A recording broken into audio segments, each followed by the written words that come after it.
helps customers predict, stage, schedule, deliver, and verify every step of the build with critical products that are available now. From networking and wireless to critical power and testing tools, our teams help you reduce downtime risk and keep projects on track. Speed, scale, ready now. Yep, Graybar does that. Looking for something new? Lombardo Homes is excited to introduce 2 brand new opportunities in St. Charles County. Discover Crooked Creek at Cottleville Trails, featuring stylish new townhomes from the high 300s and access to incredible amenities that make Cottleville Trails one of the area's most sought-after communities. Or find the space you've been dreaming of at South Point Estates, where expansive 3+ acre home sites and top-rated Wentzville schools create the perfect setting for your custom dream home. Visit lombardohomes.com to learn more about these exciting new communities. Welcome to Extra Innings, presented by Graybar. Graybar, your distributor for electrical and datacom needs. And by Circa Sports. Circa Sports. Sports betting the way it should be. On the voice of the Cardinals, KMOX. The Cardinal fans are standing at Busch Stadium as O'Brien deals, and there's a pop-up. Short right field. Out goes Sajasi, in comes Walker. He's there. He has it for a Redbird winner. Light up the night in downtown St. Louis. The Cardinals have beaten the Texas Rangers 5-3.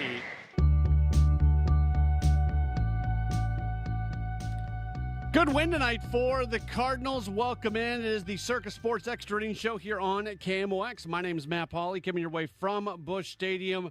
That felt a lot more like it. It seems like when the Cardinals play well, when the Cardinals win games look very much the way this one went tonight, and that was good to see them get a victory before Texas got out of town and avoid getting swept in the 3-game series. Welcome in. It's if you want to join us, multiple ways to get connected with the program. You can call or text 314-436-7900, 314-436-7900. If you want to tweet at me, at Matt Pauley on air, MattPauley on air. And if you are watching on the video stream, please feel free to leave a comment in the chat, and we'll go through those as we go through the course of the night tonight. There's not a lot to complain about in this game today. Some guys that I mentioned this in the network postgame show, but I think it remains important enough to mention again.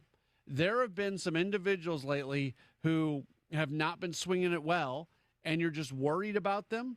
And a couple of those guys did not get hits tonight. And the most notable of those 2 guys, just to be fair about everything, are Nolan Gorman and Victor Scott II. And each of those 2 guys do go 0 for 4 tonight. But in terms of the individuals that I think there's more of a track record and there's more importance to them being like middle of the order run producing bats, they got that tonight from those guys. Jordan Walker. Walker goes 3 for 4. That's a really good day for him. There's been a lot of talk in the media today about whether or not what we're seeing from Walker is the start of a real regression where he's going to start looking like what he's looked like previously in his career. And at least through one game, that's a big answer for him. Alec Burleson has not been quite where we are used to seeing him be over the last few days. What does he do? He goes out 2 for 4, drives in 3. Thomas Sajasi, 2 for 4 with a triple. And for Sajasi, he doesn't know if he's playing here on Friday. Like, if we're being very honest about things, Lars Nootbaar is going to be back on Friday. And very shortly thereafter, Nathan Church is going to be back. And then Ramon Arias is going to be back. There are 3 guys on the roster right now who are not going to be on the roster in all likelihood in a week and a half. And we don't know who those guys are going to be yet. We don't know the order of which guys may get sent down to Memphis or whatever will happen. But don't tell me that players in that clubhouse are not keenly aware of what's going on. And I think it's good that Thomas Sajasi was able to come up with the 2 hits and the triple today.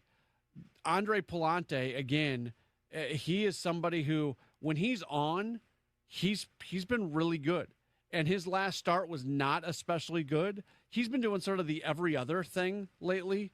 But we were on the every other of him being good, and goes 5 2/3 innings, so pitches into the 6th inning, gives up just the 1 run on 3 hits. That was a really, really good performance from Palante, and a bit of a bounce back where he had the early hook against the Cubs last Friday night when he gave up the 4 runs on 8 hits in 3 innings, and then all of a sudden he was just done at that point. So good to see that from him. You know, JoJo Romero struggled a bit, but he came in and certainly did his job for the first batter he faced. He came in to clean up the 6th inning, and he was able to do that. And then in the 7th inning, Ryan Stanek had to come in and kind of clean up for Romero. Stanek was really good. Maybe that's the most notable thing coming out of the bullpen tonight. What we saw from Ryan Stanek, those were 5 really big outs he recorded. The first 2 outs he records to get out of that inning, and then for him to be able to complete the 8th inning so you don't have to use another guy was key. And then Riley O'Brien bouncing back one day after a really tough outing yesterday. He does issue the walk, but he gets through it without allowing a run, and he gets his 15th save. So I really like this game. This is one of my favorite games that the Cardinals have been able to play this year. Just sort of the workmanlike effort that it took for the Cardinals to win by a 5-3 score. Again, if you want to join us, you can do so by calling 314-436-7900, 314-436-7900. That's how you call or text. You can tweet at me, at Matt Pauley on air, MattPauley on air, or you can tweet at me, or you can leave a comment on the video stream for those of you watching on Facebook, Twitter, and YouTube. Let's grab our first phone call of the night. Mike has given us a call. Hey, Mike, you are on the Extra Innings Show. Thanks, Matt, for taking my call. The last couple of weeks with the Cardinals losing more than they're winning, one key thing that I have seen is too many strikeouts. Of course, we all know that, but it's just simple baseball. Hit the ball to the opposite side, move the man from second to third, get the bunt down, hit it to where they give you the space on their defense, but it's put the ball in play. Don't strike out so much. Yeah, Mike, appreciate it. And look, we only talk about strikeouts when a team is losing, right? Like, if you strike out a ton, but you also score a bunch of runs on the same night, then the strikeouts don't matter. So, like, not to be redundant, but strikeouts only matter when strikeouts matter. And sometimes they matter and sometimes they don't. I will admit the strikeout numbers over the last couple days leading into today, it felt like those kind of crossed over a line, because what those strikeouts were doing was they were really stopping you from scoring runs.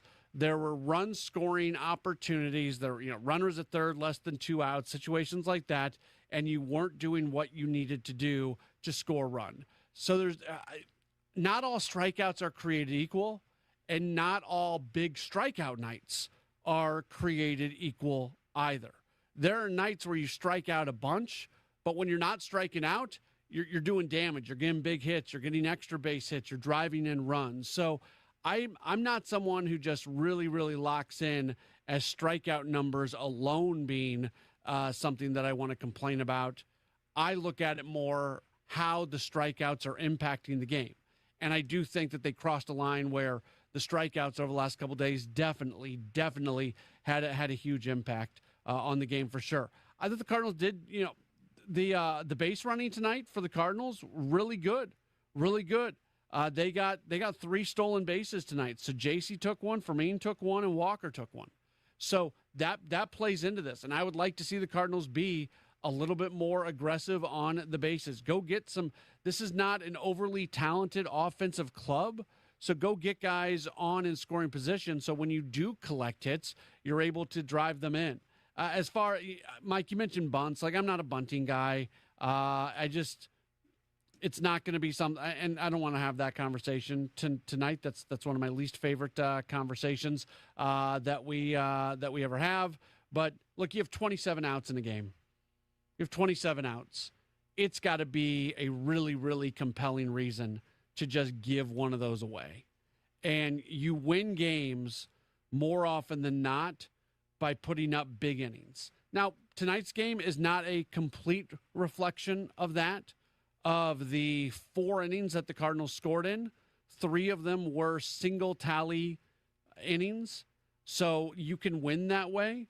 But if you want to be a team that's going to consistently win and consistently score a lot of runs, you need to put up multiple runs in innings as often as possible. And bunting guys over more often than not, that's a way to play for a single run, not to play for multiple runs. Our guy Ball Game sends in his nightly message when the Cardinals win. He says 32nd tip of the cap goes to Jordan Walker for his 3 hits and runs. Raise the glass goes to that burly fella who drove him in. Nice bounce back win tonight. Yeah, it was really good to see Alec Burleson come up, and he, that the double that he hit, that sounded good. Like that was one where you take note of it. Because there were, I thought the 2 balls that I really thought sounded good today were that Burleson double and then Ivan Herrera. He got that hit out to left field that just went over the glove of the shortstop.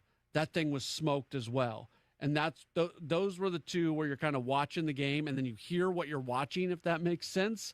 And it's like, okay, that is something for sure. So good to see some hard hits this evening. The cut of the game, speaking of hard hits, the cut of the game sponsored by The Diamond Shop, thediamondshop.net. We got to go with this one right here. It was really good to see Thomas Sajaci come up in a big way and get a 3-bagger. There's a swing and a drive to right field. That's hit well, and it's going to go over the head of Nimmo and off the wall at the 375 side. Sajaci's going to get a triple out of it and a run batted in. The Cardinals have a lead of 4-1, and I love 2-out RBIs. I think everybody loves 2-out RBIs. I certainly do. That was good to see, and just good to see the Cardinals come up with some hits with runners in scoring position. Not a great average when it comes to that, but 4 for 13 with runners in scoring position. I'll focus on the 4 number because you got 4 hits with runners in scoring position tonight, and that is notable for sure as the Cardinals get the 5 runs. They out-hit Texas today 11-6. Again, that was our cut of the game. It is sponsored by The Diamond Shop, thediamondshop.net. Really enjoyed this game, really enjoyed the way that it was played, and it was I thought it was important. I thought the Cubs series and winning that series and winning that 3rd game on Sunday, I talked about that being important. I think avoiding being swept and finding some momentum going into another divisional series, that is also something that is notable as well. Let's get to Who's on a Roll. It's sponsored by Circa Sports. Sports betting the way it should be. Alec Burleson extends his hitting streak to 5 games. It's the 4th time this season that he has a hitting streak that has 5 or more games. Also, Jordan Walker scoring multiple runs already for a 7th time this season. His 41 runs surpassed last season's total in 52 less games, and he is 10 runs shy of his career high of 51 that came in his 2023 rookie season. He tallies his team-leading 6th 3-hit game, and he ties his season high by scoring 3 runs. That is Who's on a Roll. Who's on a Roll is sponsored by Circa Sports. Sports betting the way it should be. If you want to get in here, you can do so by calling or texting 314-436-7900, 314-436-7900. Again, that's how you call. That's how you text. You can tweet at me, at Matt Pauley on air. You can certainly leave a message on the video chat as well. We'll take a break and have more of the Circa Sports Extra Innings Show in just a moment here on KMOX. When you own a business, there's no shortage of things you have to handle every day. Sometimes it can make you feel like a juggler in a 3-ring circus. At BOS, we're here to give you a hand. Whether it's reducing your exposure to check fraud, setting up direct deposit, or helping make credit card processing seamless, BOS is here for you, your employees, and your customers. Are you ready to stop juggling so many things? Then make the bold move and switch to BOS today. Visit bankwithbos.com. Member FDIC, equal housing lender, all loans subject to credit approval. America is turning 250 this year, and Circa Sports is celebrating by offering all users in Missouri $250. For everyone in Missouri, all you have to do is deposit $250 on your Circa Sports app, then play through that deposit. Once you do, Circa Sports will reward you with $250 right in your account. This is available for everyone in Missouri, new and existing users. Celebrate 250 years and find out more at circasports.com today. Must be 21 or older and in Missouri. Gambling problem? Call 1-800-GAMBLER. Now, back to Extra Innings, presented by Great Bar. Great Bar, your distributor for electrical and datacom needs. and by Circa Sports. Circa Sports. Sports betting the way it should be. On the voice of the Cardinals, KMOX.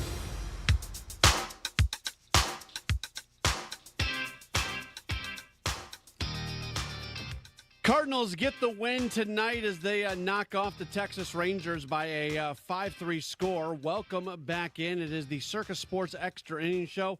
Let's go ahead and get to our insurance run of the game, sponsored by O'Connor Insurance in Creve Coeur, proudly representing auto owners insurance. And the Cardinals were able to get a little bit of breathing room in the sixth inning. Nelson Velasquez getting the start today with a lefty on the mound, and we know that he is somebody who is very dangerous when it comes to facing off against lefties. He had a nice night for sure, and Velasquez would come through in the sixth inning. The 2-2 pitch. A swing and a base hit to right field. Walker's going to come around with another run scored, and the Cardinals lead 5-1 on the two-out single by Velasquez. It's our insurance run of the game. It's sponsored by O'Connor Insurance in Creve Coeur, proudly representing auto owners insurance, and just having that two-run lead in the ninth inning because you got that fifth run there. It makes all the difference in the world, especially after the leadoff walk from Riley O'Brien. I realize that brings up the tying run to the plate, but what it doesn't do is it doesn't bring up the go-ahead run to the plate. So that was certainly good to see. Message comes in from Sam. By the way, if you want to chime in, you can still do so by calling or texting 314-436-7900, 314-436-7900. Tweet at me at Matt Pauley on air, or leave a comment on the video chat for those of you watching on Facebook, Twitter, and YouTube. Sam says, what a nice win by the Cardinals, and a nice job by Palante bouncing back after going just 3 innings in his last time out. Also a nice bounce-back outing from Riley O'Brien as well. I agree with all of that. I think it was most important for Riley O'Brien because things for him have been trending in the wrong direction for him a bit, and it hasn't been like an every single game sort of deal. So that's why we still have to keep an eye on this. One evening, one save doesn't mean he's fixed, but he's given up runs every once in a while and in kind of big moments. In the month of May, he pitched to a 6.30 ERA. In the month of May, he appeared in 10 games. He only gave up runs in 1, 2, 3. He gave up runs, in 5 of those 10 games? Do I have that right? No, check that. Yeah, 5 of the 10. So, yeah, that means he had 5 scoreless outings in there as well. Now, half of your outings being scoreless isn't good enough, but the point that I'm trying to make is it isn't like it's been every single outing. Although, to be fair and to talk out of the other side of my mouth, after yesterday, that was at least 1 run that he had given up in 4 straight outings. So just being able to kind of put all that in the past and have a nice outing and be able to get the save, I feel like that was a big part of this win tonight, and hopefully he's able to take some momentum moving forward.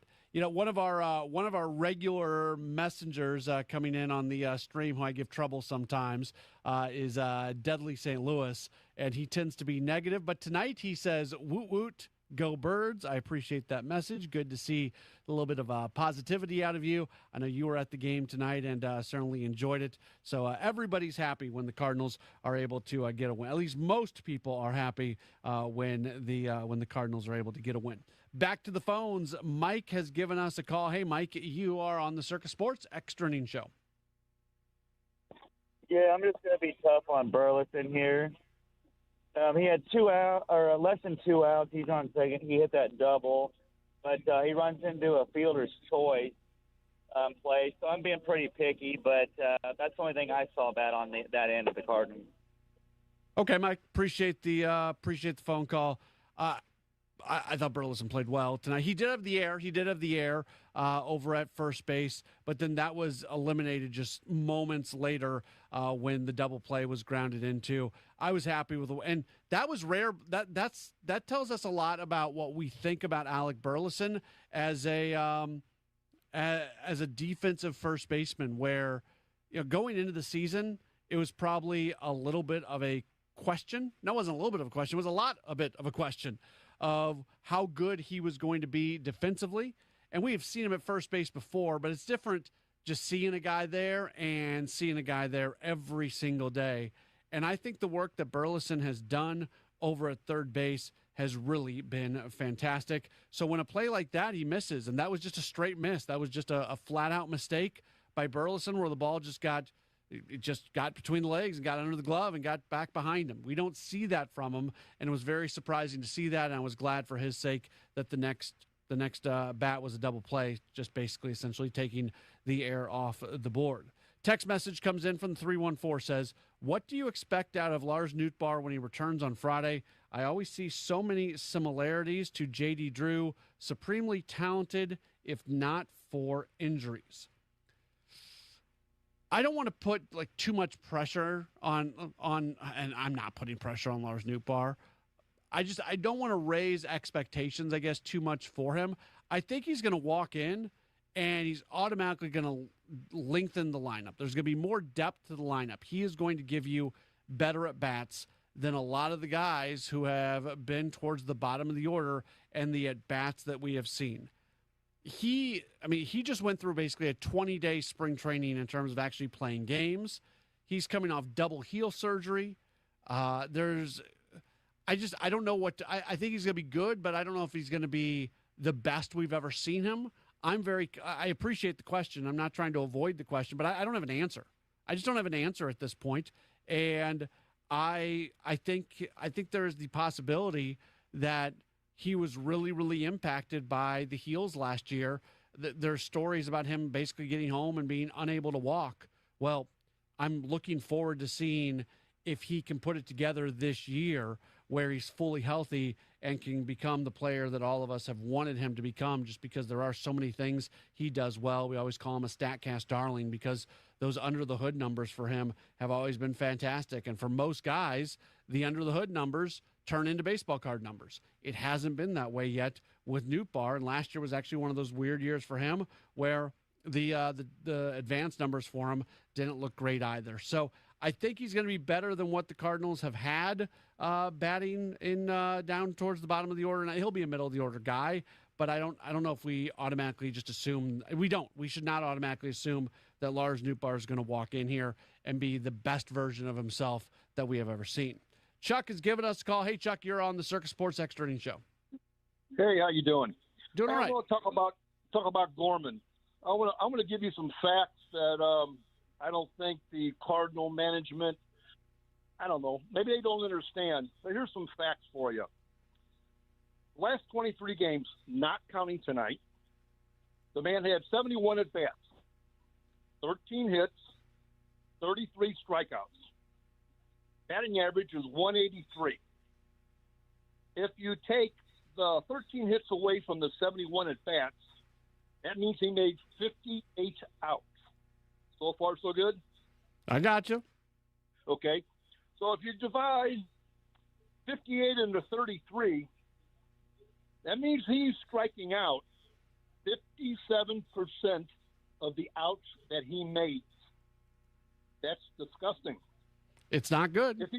If he's only hitting 183, basically that's 2 for 10. So let's just say of the other 8 at bats, he's striking out 4 times. He's been doing that for 2 years now. Well, no, okay? He has not been doing that for 2 years. His strike. Hold on. I let you talk. Let me talk for a second. We can have a conversation. That's allowed. His strikeout numbers are not good. He's always been a guy that strikes out a lot. But when you give all those numbers and say this guy's been doing this for 2 years, I lose you a little bit in that point, because there have been times in his career with the Cardinals that he has been really, really good. Last year in the month of June, he had an 8.67 ERA. Last year in the month of July, he had a 7.4, not ERA, OPS. He had an 8.67 OPS in June. He had a 7.42 OPS in the month of July. He had a 7.21 OPS in the month of August. So it's not like this is a guy who has just been flat out terrible from the moment he became a Cardinal. It's been very much a roller coaster ride with him. Even in April this year, it wasn't good, but it wasn't what it is right now. So I think if we evaluate Nolan Gorman, we have to be very truthful in what we're saying, and all the numbers you just gave are spot on. I'm not arguing with a single one of those numbers, but we do need to also put into the equation that there have been moments of his Cardinals tenure where he's been a pretty good hitter as well. He had moments in the first maybe 2 years. This is his 5th year. And here's some numbers for you. And I looked these up on this is the Cardinal website stuff page. Not counting tonight's at-bats. Here's the number that came up last. At-bats, 1,585. Hits, 344. Strikeouts, 600. Those are facts that are on the website for him. That's lifetime stats. Yeah, Now, nobody's making up numbers for him. Like you're making it sound like you're breaking news. I don't know if you don't listen very often because we've established all these numbers. So stop throwing stats at me. We know the stats. He has been absolutely terrible here recently. He was terrible down the stretch of the season last year. There's been many times in his career where it just has not been good, and he can't buy a hit and he strikes out. Like, we know all that information. So let's get past the numbers that you're reading off a website and get to the point that you want to make. Okay, well, the point I'm making is he's a lifetime 2-teen hitter. I think right now 210 lifetime batting average. I think he's had his run. Somebody needs to bite the bullet, and since they're going with the youth movement, they need to put the youth on third base. Who? Who? How about Blaze Jordan? Give him a shot. Gordon has had his shot. I mean, come on. I don't think they believe in Blaze Jordan as a defensive third baseman. Excuse me? I don't think they believe in Blaze Jordan as a defensive third baseman. Gorman, how many errors has he been making lately? I mean, he's not hold on, no. Like, Gorman has not been a very good defensive third baseman throughout his career. Right now, he is a top 10 defense. He did a ton of work in the offseason by just about any statistical measure. This is a guy right now who's a top 10 defensive third baseman in Major League Baseball. How many errors has he made in the last, say, 10 games? I don't know. I'm just throwing it out there. I mean, I can look it up, but I'm telling you, he's been very good defensively this year. Well, I'm going to disagree with him. Not lately. So whoa!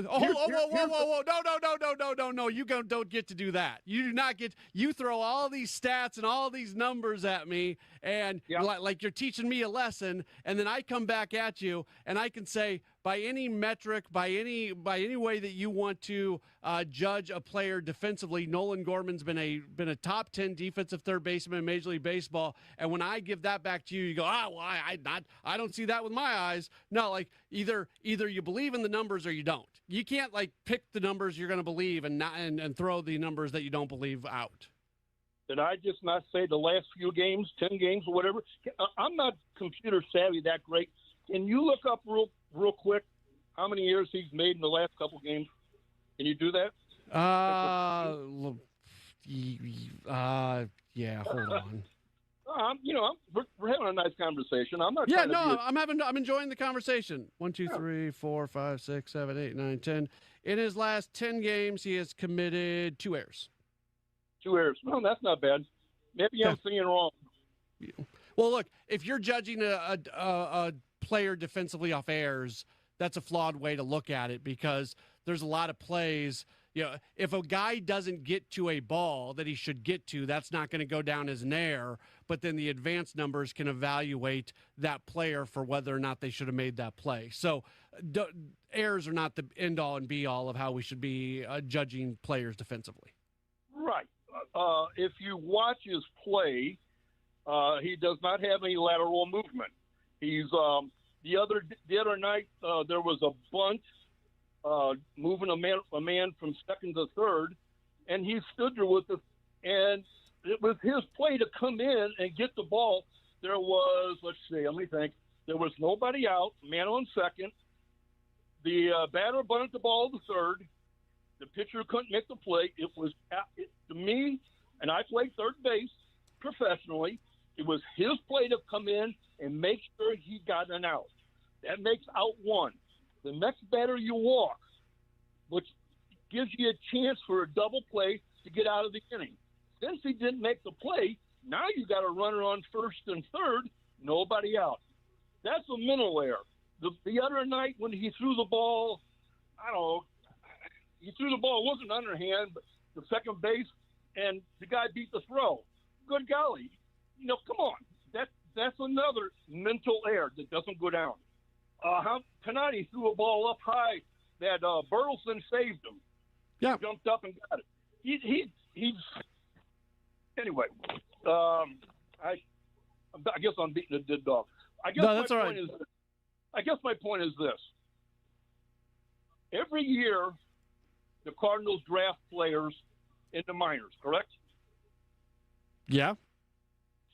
So that means every year you have people that they're hoping that can play in the big league sooner or later. You move up. Okay, so now you got guys in the minors that have, been there, have proven what they can do in AA, AAA, and they're stuck. They're not be able to move up because of people in front of them. Example, you have Goldschmidt on first. You had guys stuck behind him at first. You had Arenado on third. Obviously, you had guys stuck behind Chuck, I'm him. not trying to be rude. We get it. Yeah, guys are at the big leagues. They're at the big leagues for a while. So players who play the same position don't get there. Let's get to your point, man. My point is this. When you have a person that has played 5 years, averaging lifetime 215 with a bundle of strikeouts, there needs to be a change. One of the changes that they need to make in the Cardinals organization right now, and they're talking about it, is third base. So give the guy a chance. Hey, this is his first. You're talking about him like he's been the everyday third baseman for the past 5 years. This is the first time he's ever been an everyday third baseman for the Cardinals. There's been this dude named Nolan Arenado over there. He played a whole bunch last year. I don't know the amount of games, but he was pretty much the third baseman last year until he hurt himself, and then he was out for I think like 3 weeks or whatever. So he's had his run. He played 54 games at third base last year. He played a third of the season at third base last year. That is not an everyday third baseman. How many games was he hurt? I don't know. I don't have that in front of me. I'm done looking stuff up for you. I appreciate the phone call, Chuck. I enjoyed the conversation. I know it wasn't meant to be adversarial if it came off that way. I enjoyed the conversation. Look, Nolan Gorman's not hitting well right now. He's not. And if the Cardinals had a better answer at third base, they'd probably be going to it. They don't have a better answer at third base. People bring up Blaze Jordan. I wouldn't be against seeing Blaze Jordan at the big leagues and just throwing him over at third and seeing what it looks like, because I haven't seen what it looks like outside of a little bit of time here in spring training. But I mentioned this yesterday. I tweeted it out today. I'll mention it again today. The Cardinals have told you everything that you need to know about their belief in Blaze Jordan as a third baseman by the fact that he has not played at third base at Memphis since May 27th. He's played 6 games since May 27th. Every single one of those games has been at first base or DH. If the Cardinals were legitimately interested in Blaze Jordan as a third base option, he would be playing third base every single day at Memphis to get him as much time there as possible, because he is not a naturally gifted defensive third baseman. The fact that they've just completely gone away from him at third base at Memphis over the last week during a time that coincides with Gorman doing what he has done lately tells me everything I need to know. I don't know this is not a defend Nolan Gorman, because right now the numbers he's putting up speak for themselves. But the alternatives right now for the Cardinals, because they're telling us that Blaze Jordan is not an alternative. And you can call and you can say, well, Blaze Jordan should get a chance. I try to talk through things that are realities, and the Cardinals have told us, with the fact that he hasn't played third base in the last week, they've told us that Blaze Jordan at third is not really a reality. Now, if tomorrow Jordan plays third base at Memphis and that starts a run of him playing 10 of 12 games at third base at Memphis, then we reevaluate it. We say, okay, maybe they're looking at this, maybe they're trying. But right now, as I speak to you at 11:06 p.m. on Wednesday, June 3rd, it's not something that the Cardinals want to do, which is very obvious by what they have done. So what if you're not going to play Nolan Gorman there? Well, Ramon Arias is going to be healthy sooner than later. You can put him there. You can maybe platoon him. When you think about Arias and what he is able to do, he is a right-handed bat who has a ton of success against lefties. So that can at least clean up what you want, what you want to do against lefties from the third base, because he's somebody who can go have some success there. Can you throw Sajasi over at third? You can. Can you throw Fermin over at third? You can. Can you throw Brian Torres over at third? You can. But is there really a belief that any of those guys are going to be like a lot better than Nolan Gorman? To a point where what you lose out defensively, you make up on the other side. I think the bigger thing here, and I'll finish off the show on this. Appreciate Chuck starting this conversation, and it will continue to be a conversation. The bigger thing here is, what does third base look like for this team moving forward? Because it really seems like if Gorman doesn't find a way to turn things around in a really big way, they're going to have to be looking for somebody else at third. And maybe Gorman does turn it around. Maybe he gets it going. And Chuck kept bringing up his batting average. I don't care about his batting average. Do not care about Nolan Gorman's batting average whatsoever. I care about his OPS, mainly his slugging percentage, right? Like, and on base a little bit. I want him to walk, and I want him to hit home runs and hit doubles. If he does that, but he doesn't hit for average, I don't care. Kyle Schwarber doesn't hit for average. I'm not calling Nolan Gorman Kyle Schwarber. I'm not calling Nolan Gorman Kyle Schwarber, but it's the point I'm making. That's the profile of player that we're talking about. Somebody who does not hit for average, strikes out a bunch, but hits home runs, hit doubles, draws walks. If that's what we want Nolan Gorman to be. That is what we want Nolan Gorman to be. And if he can find that, then you're in a really good spot. If he doesn't find that at some point this year, then you probably go into the offseason thinking through, what is it going to look like at third base in 2027, and what is it going to look like at third base in 2028 and beyond. And I don't think there are any of those answers right now, and it's something that we are going to have to continue to watch for sure. All right, appreciate everybody being part of the program tonight. Oh, I didn't do by the numbers, did I? Well, I can't get out of here quite yet. Almost had me. By the numbers, sponsored by Bank of Springfield. Bank boldly. Bank with BOS. Member FDIC. Yeah, let's go through some of the other numbers out of this game tonight. Thomas Sajasi, first career triple, 2-out RBI in the fifth inning, and he gets his first multiple hit game since April against Washington. For Ryan Stanek, the 1 2/3 innings, that was his longest outing since September of 2025. Jose Fermin, fifth double of the year, that matches his single season high. Nelson Velasquez, his double, that was his first since May of 2024 when he was with the Royals. That was at Tampa Bay. He has now reached base safely in 12 of the last 15 interleague games. Has a hit in all three of his starts this year. Has recorded 4 RBIs in 4 games started. Most RBIs in a 4-game span as a starter since he had 5 RBIs in 2023 as a member of the Cubs. Cardinals today notched a 2-out RBI in 3 different innings, first, fifth, and sixth. First time they have done that since April against Washington. And those are the only 2 games this year. So that's good to see for sure. Notching double-digit hits in back-to-back games for the first time since the series against the A's in Sacramento. And first time scoring 5 or more runs against Texas since July of 2024. That was a 10-1 win against Busch Stadium, or at Busch Stadium.